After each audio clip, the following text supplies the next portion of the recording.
Hello guys, welcome back to Comic Hind. हम आ चुके हैं एटर्नल्स के 10th पार्ट में, तो चलिए शुरू करते हैं। तो जैसा कि हम अभी तक देख चुके हैं, जो थैनोस है वो फेस्टोस को किडनैप करने के लिए आता है। वो लोग डेविएंट की सिटी में तबाही मचा देते हैं। अभी उसको बचाने के लिए और थैनोस को किल करने के लिए उन्हें अपने गॉड सेलेस्टियल से बात करनी होगी, और वो उन्हें धरती पे एक जगह पे ही मिल सकता है, जो कि है अवेंजर्स माउंटेन। तो यहाँ वो लोग अवेंजर माउंटेन के पास पहुंच चुके हैं। तो यहाँ मशीन हमें बताती है अवेंजर माउंटेन में घुसना काफी साहस का काम होगा, ये एटर्नल्स को भी पता है। वो वहाँ कैसे जाएंगे? तो उन्होंने उनसे जाके पूछा, क्योंकि वो तो उनके दोस्त है ना, और हाँ थोड़ा बहुत विश्वास भी है। तो यहाँ टोनी नमोर को कहता है, मुझे वो सरसी पे बिल्कुल भी विश्वास नहीं है, उसकी ये कोई चाल भी हो सकती है, वो एटर्नल्स हमसे कुछ छुपा रहे हैं। तो नमोर कहता है, देखो टोनी, मैं निराश हूँ, मुझे पता है हम लोगों के बीच में अनबन रह चुकी है, बट हम बुनियादी बातों पे तो एक साथ हो सकते हैं ना। तुम जैसे लोग होंगे जो ऐसी ब्यूटीफुल वुमेन को डर के मारे ना कहेंगे, बट मैं उनमें से नहीं हूँ। तो टोनी कहता है, देखो तुम अपनी हवस को थोड़ा शांत कर लो, जब से एटर्नल्स वापस आए हैं वो पहले जैसे नहीं रहे। उन्होंने वो क्लाइमेट की गड़बड़ी के बाद हमारी हेल्प मांगी थी ना, बट हमने जो भी किया उससे कुछ भी चेंज नहीं हुआ। हमने तो बस लोगों को बचाया, जो असल में इशू था हमने उसके साथ तो डील ही नहीं किया। उन्होंने तो हमें ये कह दिया कि सिस्टम में एक बग आ गया था, हमने उसको बंद किया और चालू किया और वो बग चला गया। ये सुन के मुझे अजीब लगा था। तो वो टोनी को कहता है, तुम चिंता मत करो, वो अपने भेद खोलेंगे, हम अपने, इससे काफी कुछ साफ हो जाएगा। तो टोनी कहता है, तुम समझे नहीं, तुम्हें ही डिनर करने को क्यों बुलाया? मुझे तो नहीं बुलाया, जबकि दोस्त तो हम हैं, तुम नहीं। तो वो कहता है, अच्छा अभी मैं समझा, तुम जेलस हो, और वो वहां से चला जाता है। तो टोनी कैप्टन मार्वल को कहता है, कभी कभी तो मुझे ये लगता है कि ये मुझे खुद के बारे में बताने को लगा रहता है। तो कैप्टन मार्वल कहती है, चलो तुम्हें खुद के बारे में पता तो चलेगा। तो यहाँ मशीन हमें बताती है, तो तुम्हें लग रहा होगा कि ये डिनर के पीछे भी सरसी का कोई गुप्त मोटिव है, तो ये सही भी हो सकता है। तो यहाँ सरसी नमोर को कहती है, ओ तुमने ऐसे कपड़े पहन के आना था और अपनी एप्स को दिखाना था, तो मैं भी कुछ और पहन के आती। तो नमोर कहता है, इसका हल है मेरे पास, मेरा खुद का एक प्राइवेट पूल है, एटलांटिस से होने का ये फायदा तो है, तो चलो क्यों ना हम वहीं चलते हैं। तो वो कहती है, ओ मुझे रोम का टाइम याद आ गया, मेरा कितना टाइम ऐसे ही बात में निकल जाता था, और ये एटलांटियन वाला तो और भी बढ़िया होगा, तुम अपना कल्चर शेयर कर पाओगे और मैं अपना वाला। तुम्हें पता है कई जगह पे मुझे गॉडेस ऑफ लव भी कहा जाता है। तो वो अपने इयररिंग को निकाल देती है, तो उस इयररिंग में से आवाज आती है, हमें जाना होगा। तो हम देखते हैं कि यहाँ स्प्राइट और बाकी के एटर्नल होते हैं। तो स्प्राइट उनको कहती है, अभी यहाँ जो होने वाला है मेरे जैसी एज वाली को तो ये नहीं देखना चाहिए। तो यहाँ मशीन हमें बताती है, जो एटर्नल्स हैं उनके लिए कितनी angels head of the pin पे डांस कर सकती हैं। ये कोई फिलोसफी का सवाल नहीं है, इसका जवाब 6 है। इतने ही लोग इस एयरिंग में आ सकते हैं, अभी के लिए तो वहाँ बस 4 हैं। इसको काफी टाइम पहले सरसी के लिए बनाया गया था। हाँ उसने जैक ऑफ नाइफ से झूठ बोला था, हाँ वो काफी झूठ बोलती है। तो यहाँ किंगो स्प्राइट को कहता है, तुमने तो पहले भी काफी कुछ छुप के देखा हुआ है। तो वो कहती है, अच्छा मैं शायद भूल गई हूँ उसको। तो यहाँ मखारी उनको कहती है, तुम लोग अभी ये बहसबाजी बंद करोगे? तुम्हें पता है ना ये यात्रा हमें छुप छुपाते हुए करनी है, ये याद रखो कि फेस्टोस ने हमें थोड़ा सा टाइम दिया है। तो जैक कहती है, बिल्कुल सही कहा, हमें उस टाइम का फायदा उठाना चाहिए, अभी हम अपने गॉड के माइंड को पढ़ पाएंगे और डिविएंट के रहस्यों के बारे में भी जान पाएंगे, और ये भी कि थैनोस को खत्म कैसे करना है। वैसे तो हमें 6 में होना चाहिए था, वो एक अच्छा नंबर होता है, बट मखारी उसको कहती है, हमें थोड़ा प्रैक्टिकल होकर सोचना होगा। थेना और इकारिस को बाहर होना चाहिए हमारी हेल्प के लिए, बाकी तो हमें उनकी हेल्प की नीड ना ही पड़े तो अच्छा है। और यहाँ मशीन हमें बताती है, हमारे हीरोज ने प्लान तो अच्छा किया है, ये उन सब के लिए अच्छा टाइम है। ओ मेरी गलती, बट सबके लिए नहीं है, कुछ को पेन में से निकलना पड़ रहा है। थैनोस एक मॉन्स्टर तो है, उसे पता है अभी थोड़ा संयम दिखाना चाहिए, बट वो बहुत ही गुस्से में है, बट इससे वो अपने गोल से और भी ज्यादा दूर हो जाएगा। तो यहाँ फेस्टोस थैनोस को कहता है, तुम मुझे टॉर्चर करके कुछ भी बुलवा नहीं पाओगे। तो थैनोस उसको कहता है, मुझे तो तुम्हें हर्ट करना था, जो कि मुझे लगता है कि अच्छे से हो रहा है। तो वो ड्यूरिक को कहता है कि मुझे नहीं लगता ये जल्दी बोलने वाला है, तो मुझे कैसे पता चलेगा कि मुझे मशीन से एक बनाया जा सकता है। तो ड्यूरिक थैनोस को कहता है, वैसे सही कहा गया है कि तुम्हें सही टूल मिल जाए तो तुम कुछ भी हिला सकते हो, जैसे कि वो कहते हैं कि थोर के हैमर को कोई भी हिला नहीं सकता, बट मैं बेट लगाता हूँ कि मैं हिला सकता हूँ, बस वो मुझे सही लाभ मिलना चाहिए, वो सही वाला इमोशनल लाभ उसको हिलाने के लिए मनुष्यों को खत्म करने की फेस्टोस को धमकी दी जाए, तो ये चाल भी काम में आएगी। तो थैनोस उसको कहता है, मैं नहीं चाहता कि अवेंजर्स को मेरे बारे में पता चले जब तक कि मैं पूरा रेडी नहीं हो जाता। तो वो कहता है, मुझे आपको ये बताने में खुशी होगी होगी कि प्राइम इटर्नल बनने के बाद आपके तबाही मचाने के और भी रास्ते हैं, कुछ गुप्त और डिनायबल वेपन जो आपके दुश्मनों को भी अट्रैक्ट नहीं करेगा। तो थैनोस कहता है बताओ मुझे। तो यहाँ थैनोस फेस्टोस को जाके कहता है मैं तुम्हें कुछ दिखाना चाहता हूँ। ये लिटिल हॉलो का टाउन है, यहाँ कितनी शांति है ना। ये वाले बटन से मशीन उसके नीचे प्लाज्मा वेंट बना देगी। तो मुझे जो चाहिए वो बता दो, नहीं तो कितनी ही जाने राख बन जाएंगी। तो यहाँ मशीन हमें बताती है। यहाँ फेस्टोस ने ये कैलकुलेट किया कि उसने कितना टाइम उनको दे दिया है। उसने ये भी कैलकुलेट किया कि उसके सच बताने से कितनी जानें बच जाएंगी। ये भी कैलकुलेट किया कि वो इतनी जानों का भार अपने सर पे झेल पाएगा क्या। तो उसने अपना फैसला किया। तो वो थैनोस को बताता है मैंने तुम्हें जिंदा किया और कुछ वे में मशीन का पार्ट भी बना दिया, बट मुझे ये जानने का टाइम ही नहीं मिला कि तुम्हें फुल इंटीग्रेशन कैसे मिलेगी। वो डिटेल तो तुम्हारे माता पिता के पास होगी, मुझे नहीं पता उन्होंने तुम्हें बनाने के लिए क्या किया। तो थैनोस कहता है तो ये सब का कोई फायदा नहीं हुआ, मेरी नई फॉर्म के चांस भी उनके साथ ही खत्म हो गए। तो वो कहता है तुम उनसे पूछ सकते हो, वो वही है साथ वाले 3 सेल छोड़ के। तो यहाँ मशीन हमें बताती है जो थैनोस है वो एक जीनियस है, उसका ध्यान तो बस सभी वाले टास्क पे था। वो अपने माता पिता को टाइटन के एटर्नल समझता था, बट वो नहीं थे, वो तो धरती के एटर्नल्स थे। अभी तक तो उसको ये भी आइडिया नहीं था कि उनका दोबारा से यहाँ जन्म हुआ है। मुझे लगता है वो इस बात को अच्छे से लेगा। तो थैनोस उनके सेल में जाके कहता है माँ। तो ये सीन है अवेंजर्स माउंटेन का।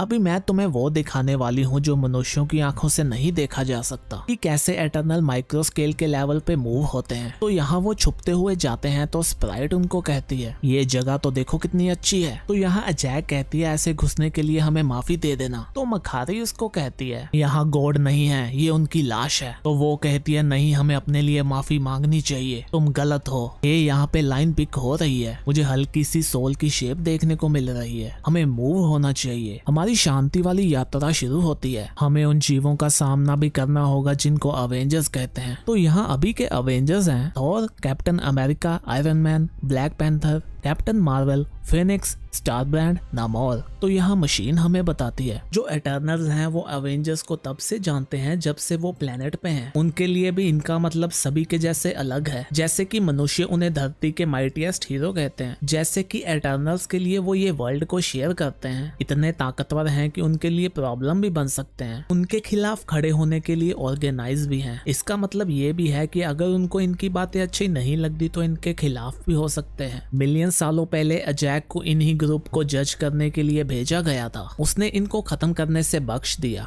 बट कभी कभी वो सोचती है कि उसको ऐसा नहीं करना चाहिए था, क्योंकि अभी ये सब करना थोड़ा सा आसान हो जाता, उसे डर नहीं होता थोर के हैमर से स्मैश होने का। तो यहाँ ड्यूरिक थैनोस को कहता है माय लॉर्ड मेरे पास आपके लिए एक न्यूज है। तो यहाँ थैनोस ने अपने पिता को पकड़ा होता है, वो उसको जवाब देता है मैं अपने पिता से बातचीत में लगा था, बट अभी वो खत्म हो गई है, तो बताओ क्या हुआ। तो वो कहता है आपकी माँ दोबारा से जिंदा हो गई है, क्या आप उसको उनके सेल में डालना चाहेंगे या आप उसको 6वीं बार किल करना चाहेंगे। ये एटर्नल्स का लकी नंबर होता है। तो ये सीन है अवेंजर्स माउंटेन का। यहाँ वो सभी अवेंजर्स से छुप के जा रहे होते हैं। तो यहाँ मशीन हमें बताती है वो सभी ये करने में काफी बेचैन होंगे, हो सकता है कि ये मिशन काफी आसान हो जो उन्होंने सोचा भी ना हो। हालांकि स्टार ब्रांड एक प्लेनेटरी डिफेंस सिस्टम है, जो मशीन के एटर्नल्स हैं वो भी यही हैं। तो तुम्हें क्या लगता है ये दोनों एक ही साइड में होंगे? ऐसे में तो तुम बहुत ही भोले हो। तो यहाँ स्टार ब्रांड को अलर्ट जाता है, अंदरूनी उल्लंघन हुआ है। वो उठ जाती है और कहती है वहाँ कौन है। तो यहाँ ड्यूरिक थैनोस को कहता है ये सब टाइम के हिसाब से हो रहा है, आपके पिता अगले 10 मिनट के लिए नहीं आएंगे, तब तक आप आराम कर सकते हो या उनके हाफ बने हुए शेल को तबाह भी कर सकते हो। तो थैनोस कहता है मैं उनको डेड देखना चाहता हूँ, बट ये होगा कैसे। तो ड्यूरिक कहता है फेस्टोस ने ये बताया था कि मशीन को थोड़े टाइम के लिए डिले किया जा सकता है, बट अगर ये सिस्टम को बंद किया तो धरती ही तबाह हो जाएगी, तो जब तक धरती है वो भी जीने वाले हैं। तो थैनोस कहता है ये एटर्नल्स कितने घटिया हैं, मुझे लगता है मेरे माता पिता को मिलाने का टाइम आ गया है। तो यहाँ हम अवेंजर्स माउंटेन में पहुंच चुके हैं। तो यहाँ अजैक कहती है मुझे कुछ अलर्ट मिल रहे हैं, मुझे लगता है हमें हमारा रास्ता मिल गया है, बट तभी वहाँ पे स्टार ब्रांड आ जाती है। वो कहती है हे फनी शैडोज, मैं तुम्हें देख सकती हूँ। तो यहाँ मशीन हमें बताती है सबसे पहले जो अजैक है वो स्टार ब्रांड के हाथों ही खत्म हुई थी, वो ये सब दोबारा नहीं देखना चाहती, तो पहले हमला करना पागलपन होगा। किंगो और मखारी को सामना करने की काफी टेक्निक आती है, बट स्प्राइट उन सब में मास्टर है। उसने बच्ची के दिमाग को स्कैन किया और ये जाना कि उसको क्या चाहिए। वो कहती है, हे तुम्हें पता है मैं कौन हूँ? मैं तुम्हारी मैजिकल सोने वाली दोस्त हूँ, मैं पोबल पीब्स हूँ। तो कैसी हो तुम? तो स्टारब्रांड कहती है, अच्छा तुम वो हो, तो चलो मेरे रूम में चलते हैं। तो किंगो उसको चुपके से कहता है, तुम संभाल लोगी? तो वो कहती है, मैं पहले भी बेबी सिट कर चुकी हूँ, और वो उसके साथ चली जाती है। तो यहाँ थैनोस अपने माता पिता को टॉर्चर करने में लगा होता है। तो ड्यूरी कहता है, मुझे नहीं लगता ये बोलने वाले हैं। तो थैनोस कहता है, मुझे पता है, बट मुझे मौका नहीं मिला था इनको हर्ट करने का। तो उसकी माँ कहती है, तुम ये सब मेरी वजह से हो। और थैनोस कहता है, ये झूठ है और ये तुम्हें भी पता है। तुमने और पिता ने खुद के लिए दुख को लाया है, बट मुझे वो सब बात नहीं करनी। मुझे ये बताओ कि मुझे मशीन से कैसे एक बनाया जा सकता है, या मैं शायद तुम्हें मना लूं। वो उनको भी वो लिटिल होलो का टाउन दिखाता है। वो कहता है, ये बटन दबाते ही काफी लोग खत्म हो जाएंगे। तो उसके पिता कहते हैं, अच्छा है ये लोग ही खत्म हो जाए, वरना तुम कितने ही वर्ल्ड्स को खत्म करोगे। तो उसकी माँ भी कहती है कि मुझे कभी ना खत्म होने वाले लव के बारे में तो नहीं पता, बट मुझे तुमसे कभी ना खत्म होने वाली हेट है। तो थैनोस वो बटन दबा देता है और वहाँ काफी लोगों की जानें चली जाती हैं। तो यहाँ थेना इकारिस को कहती है, तुम अभी बैठ जाओ, ऐसे फ्लोट करने से कुछ नहीं होने वाला। तो वो कहता है, मुझसे सहन नहीं हो रहा, मुझे तो वहाँ होना चाहिए। अभी उनको भी प्लाज्मा वेंट का अलर्ट जाता है, जो थैनोस ने बटन दबाया होता है उसकी वजह से। तो वो दोनों एक पोर्टल को खोलते हैं और उसमें चले जाते हैं। तो यहाँ मशीन हमें बताती है, कोई और होता तो शायद ऐसा नहीं होता, बट इन दोनों को लोगों को बचाना था। वो अपने दोस्तों को भी अलर्ट नहीं कर सकते थे, उनकी सिक्योरिटी भी खतरे में पड़ जाती। वो चले गए और यही होप की कि उन लोगों को इनकी नीड ना पड़े। तो यहाँ अजैक उनको बताती है, वो ले लाइन यहाँ पे लेके आती है, अगर ये कहीं भी वर्क करता है तो मैं यही करने वाली हूँ। तो किंगो कहता है, क्या तुम सेलेस्टियल से बात करने वाली हो, क्या ये कोई ट्रांसमिट करने वाली चीज है? तो वो कहती है, नहीं, ये बहुत ही कच्चा है, हम उससे बात करेंगे जो भी बचा है। इस रिचुअल के लिए हमें 6 लोग चाहिए होंगे। तो किंगो कहता है, ये तो दिक्कत होने वाली है। तो यहाँ मशीन हमें बताती है, तो मखारी कितनी फास्ट हो सकती है, इतनी कि वो एक ही टाइम पे 6 जगह पे हो सकती है। जैक ने भी अपने गॉड की भाषा बोलने की कोशिश की, जितनी भी उसको आती थी, उससे अच्छा ये कोई भी नहीं कर सकता। हम सुनेंगे तो ऐसा लगेगा जैसे कोई एंजल गा रही हो, बट सेलेस्टियल के लिए ये बहुत ही अजीब होने वाला है। उन्हें ऐसे लगेगा जैसे कोई कुत्ता उनकी भाषा में गीत गा रहा हो, बट क्या फर्क पड़ता है, बस काम होना चाहिए। काफी समय पहले मर चुके गॉड का गोस्ट आया सामने सब कुछ बताने को, जो भी उसको पता है, बट तभी उन लोगों को अलर्ट जाता है कि अवेंजर्स को पता चल गया है तुम लोगों के यहाँ होने का, वो यहाँ आते ही होंगे। तो अजैक किंगो को कहती है, मैं गॉड से अपने सवाल पूछती हूँ, बट तुम्हें मुझे थोड़ा टाइम देना होगा। तो किंगो कहता है, मेरा और अवेंजर्स का सामना उनके ही टावर ब्लॉक में, मुझे लगता है मुझे इसमें मजा आने वाला है। तो गाइस, इसी के साथ हमारा ये पार्ट खत्म होता है।